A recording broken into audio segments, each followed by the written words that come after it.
upcoming elections in 2027. But talk to us now about your opinion on this proposed 6-year term. What do you make of it? Do you think it's a good idea, or do you think it's a recipe for disaster? It's a distraction. These are all idle talks. We see when elections come, the government is like a football team that is one goal up, and you have only 15 minutes left. So they will be playing around, doing everything, kicking the ball out to wind down the clock. 6-year term, 4-year term, that's not the problem. The problem is that you have to have a system that works.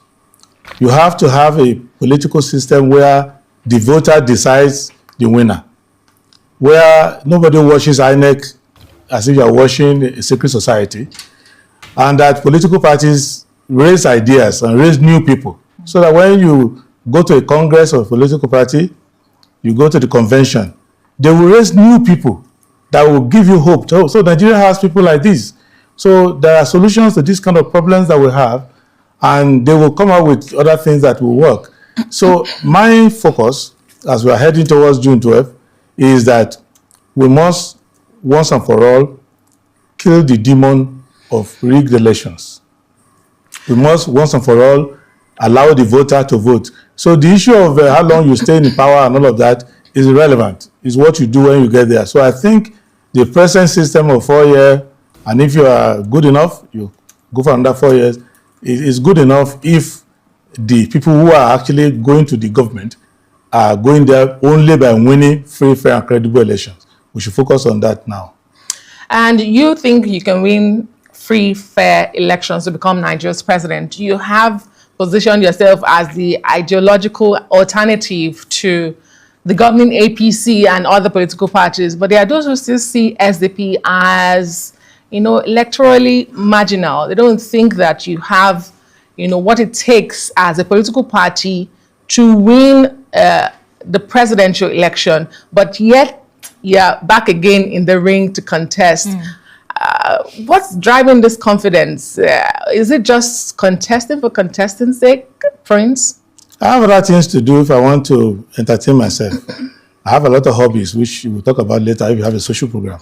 But politics is not a hobby. It's about answering questions of the time. Number one, you see, the thing that is bringing us back is the expectation that we will have free, fair, and credible elections, where people don't buy votes, they don't rig votes, and that at that time, you will know the relative strength of all political parties, where they are. The system we are running now does not give an honest person an ability to swear by any standard that the results you are getting represent the will of the people. So we are going around the country, the demand for alternatives is rising every day. The need for alternatives is rising every day. The necessity for alternatives is rising every day. There is no aspect of our national life that the ideas that our SDP is promoting do not attract Nigerians. Our ideas on security, our idea on the economy, our idea on infrastructure, our idea on welfare, our idea on the state of democracy and ethics in governance. Those are the ideas that Nigerians are interested in. And SDP happens to be a party that's popular with Nigerian people.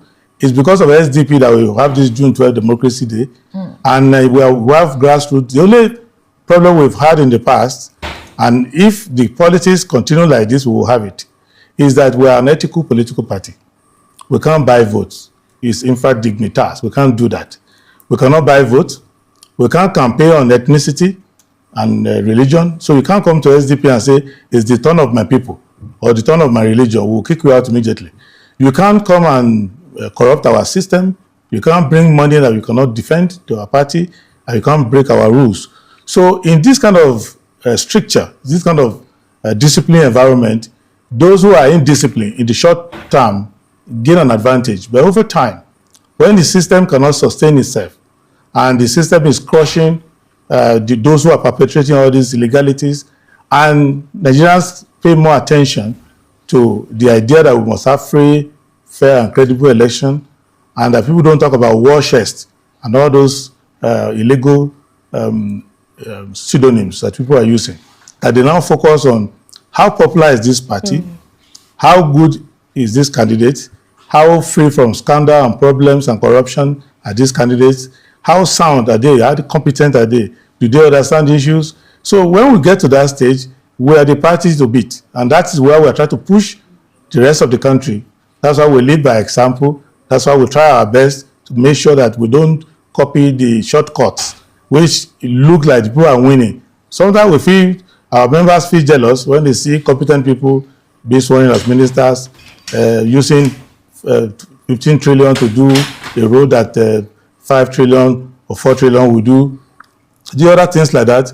But we realize that those who have gone there, copy this bad system, at the end of the day, the system collapses on them, and that Nigeria has no other option, especially with the young people coming, than to have good politics, because the good politics is the only gateway to good governance, which is the only solution to all our problems.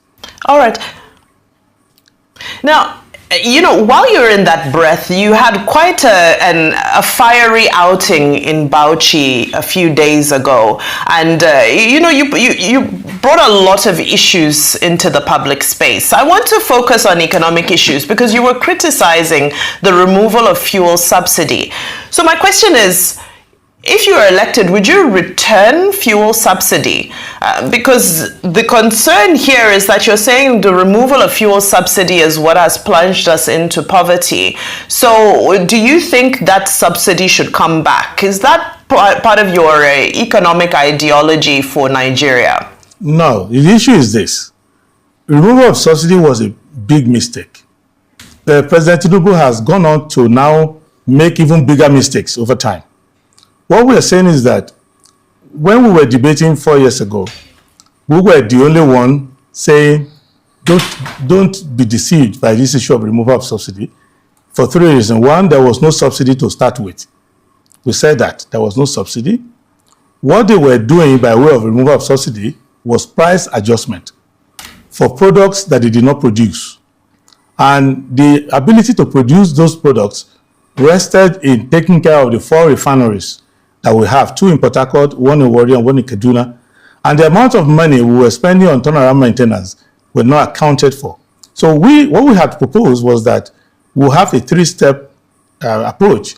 One, we would make sure that the refineries work in the medium term because we've spent enough money, and many of them, they will work if the government wants them to work.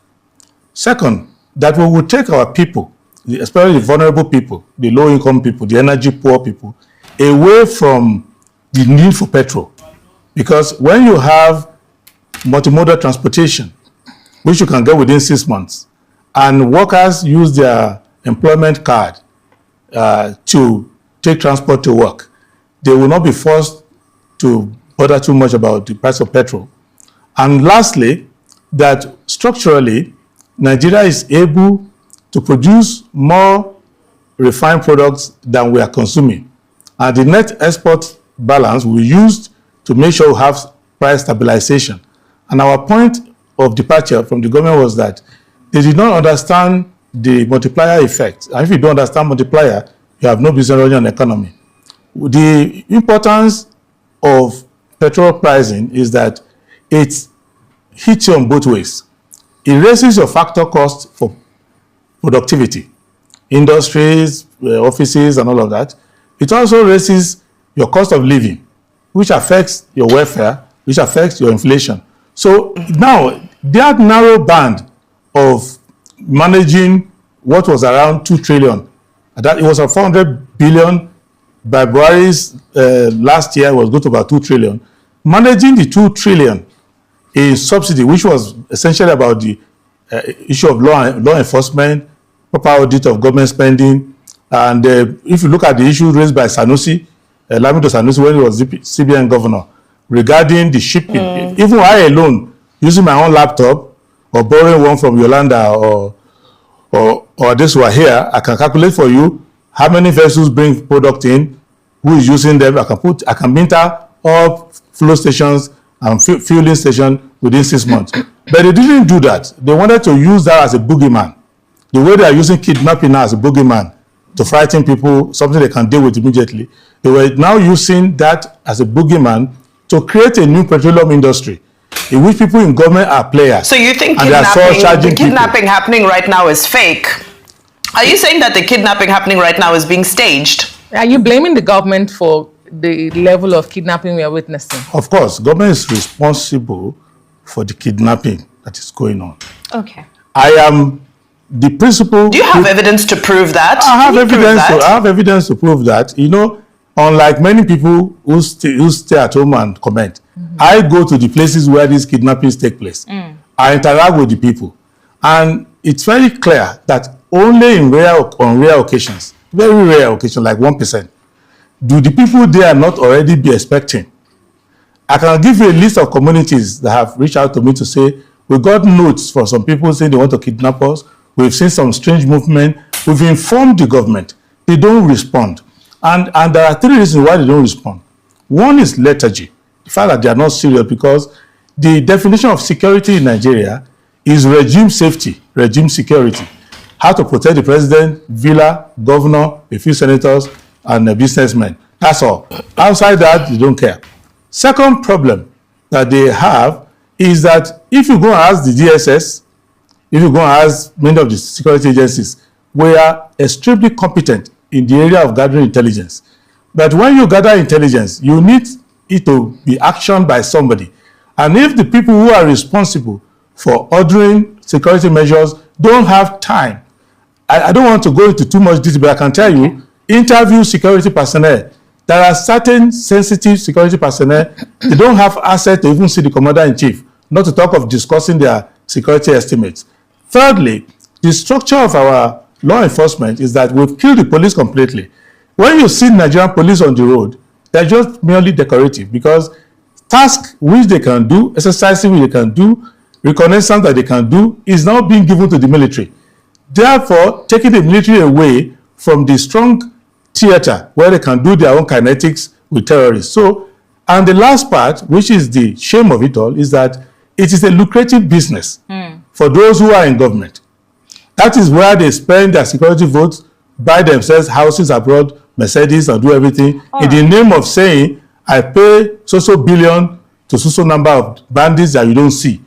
But eventually, when we catch the bandits, they lose crony, underfed, and when many of them under interrogation will say, all the money I've made so far from all this calamity is 150,000 naira. But billions have gone. So its government is responsible. I am not on the side of the terrorists. The terrorists deserve to go to prison. Many of them deserve to die.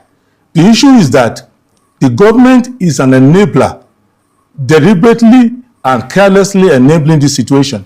So I'm more focused on finding solutions to this issue, because I know that the government will be voted out in January and they will pack their bag and go in May. So between now and May, as an incoming commander-in-chief, my mind is more focused on how to action many of the solutions which our intelligence agencies have proposed. All right. Which, if we handle them, this issue will go away. Let me piggyback on something that you've just mentioned, because this is a very sensitive topic. Nigeria has been facing some very dark times in the, insecurity that has been going around in the nation. Now, we know, as you mentioned, and from other reports, that you have actually gone to Oyo State, where there's the biggest story of that abduction that is yet to be settled and, closure brought to that. But tell us something. From all these visits you've been making, you've been to Oyo State, you've been to Plateau State, when different things were going on. If you were the president today, would you negotiate with bandits? No, please. As president, there's no room for that.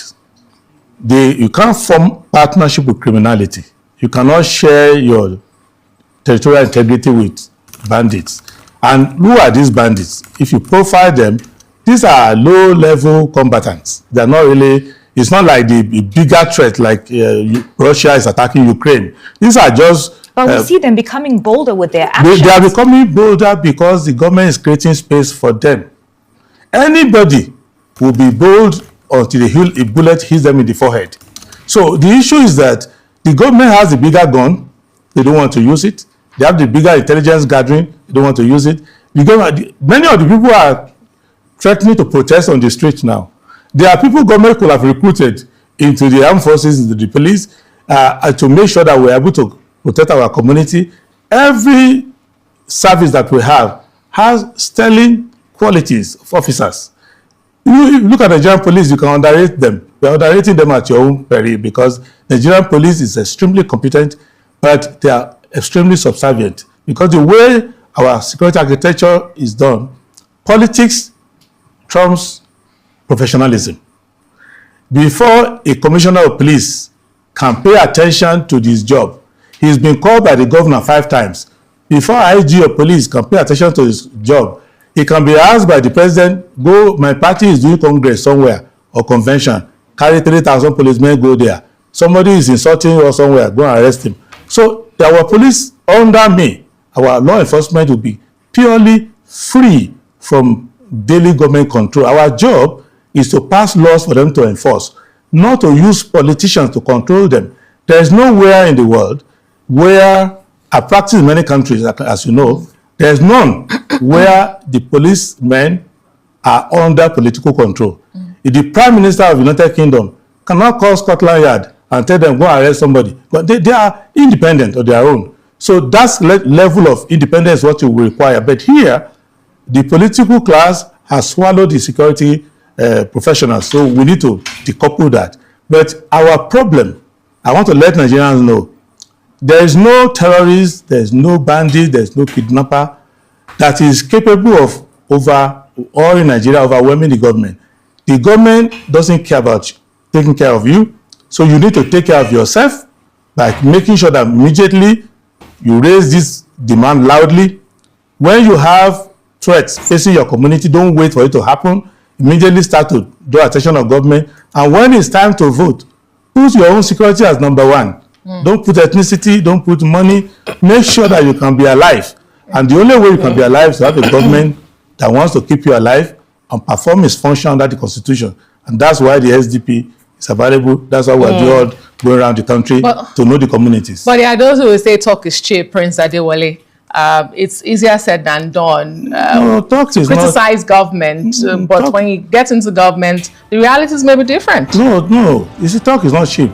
It's senseless talk that is cheap. Sensible talk requires thinking, getting data, knowing what is happening, knowing how government works. Anybody who wants to be a government and doesn't know what's going on in that government, it doesn't deserve to go there. Let us understand that we need to have conceptual understanding of our governance system. Prince Adewole Adebayo, you know, we never have enough time for you because you always deliver. You always have a lot on your mind, but a lot of questions raised. I do expect some responses to some of those very huge allegations that you've made against the government, but I suppose it's political season, so it's expected. Thank you so much for your time today. That's all we have time for here on Daybreak. Today, coming